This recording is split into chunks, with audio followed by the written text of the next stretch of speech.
Along the southern coast of Sicily, where the land meets the vast blue of the Mediterranean, lies a place of rare beauty and ancient memory, Eraclea Minoa. From above, the coastline reveals a striking contrast, the deep blue sea against the dazzling white of the cliffs, shaped by wind and time. These marl cliffs, soft and luminous, curve gently toward the water, creating one of the most unique landscapes on the island. But Eraclea Minoa is more than a natural wonder.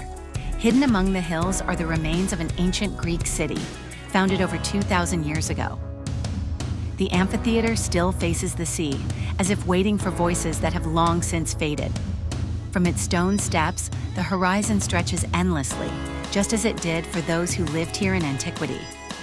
According to legend, this land was connected to the journey of Heracles himself, giving the site its name and a place in myth as well as history. From the sky, past and present merge into one. The geometry of ancient ruins, the wild beauty of the coast, and the silence of a landscape untouched by time. The surrounding pine forest adds a deep green contrast, framing the white cliffs and protecting this hidden corner of Sicily. As the sun begins to set, the cliffs glow with warm golden light. The sea darkens into deep blue, and the entire coastline becomes a living painting. Eraclea Minoa, where history meets nature and the spirit of the ancient world still lingers above the Mediterranean.